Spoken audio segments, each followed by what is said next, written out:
எல்லோருக்கும் வணக்கங்க. நான் கார்டனிங் 101 வந்து கல்பனா. இந்த வீக் நம்ம செடிங்களுக்கு லிக்விட் ஃபர்டிலைசர்ஸ் தாங்க கொடுக்க போகிறோம். இந்த வாரம் நம்ம மழை தண்ணி நிறைய சேர்ந்ததால் different varieties of liquid fertilisers ready பண்ணுறோங்க. அதில் ஒன்று வந்து இந்த வாழைப்பழமும் ஆலோவேராவும் ஊற வச்சு அதில் மழை தண்ணி சேர்க்குறது.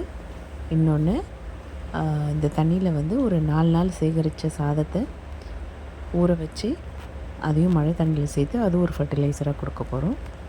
தேர்ட் ஒன் வந்து நம்ம கம்போஸ்ட் டீ கொஞ்சம் கலெக்ட் பண்ணி வச்சுருந்தோங்க. அந்த டீயும் மழை தண்ணியில் சேர்த்து ஃபர்டிலைசராக ரெடி பண்ணி வச்சுருக்கோம். இது தாங்க அந்த கம்போஸ்ட் டீ. நல்லா ப்ரௌனியன் கலரில் இருக்க பாருங்கள். அதுக்கப்புறம் ஃபைனலாக நம்ம மோரும் பெருங்காயமும் சேர்த்து வச்சுருக்கோம். அது ஒரு ஃபர்டிலைசருங்க. ஸோ இந்த 4 ஃபர்டிலைசருமே மழை தண்ணியில் ரெடி பண்ணது. இதை வந்து நம்ம மாற்றி மாற்றி ஒரு 2 வீக்ஸ் இந்த லிக்விட் ஃபர்டிலைசரை இன்னும் கொஞ்சம் டைல்யூட் பண்ணி செடிங்களுக்கெல்லாம் கொடுத்தா செடி ரொம்ப ஆரோக்கியமாக வளருங்க. நீங்களும் இதை ட்ரை பண்ணி பாருங்கள். இது ரொம்ப ஈஸியான ஃபர்டிலைசர். நம்ம வீட்டில் கிடைக்கிற வேஸ்ட் வாழைப்பழத்தூள், தோட்டத்தில் இருக்க ஆலோவேரா போட்டு ஒரு லிக்விட் ஃபர்டிலைசராகவும், வீட்டில் மீற சாதம், அப்புறம் கம்போஸ்டையும் வச்சு ஃபர்டிலைசர் ரெடி பண்ணிட்டோங்க.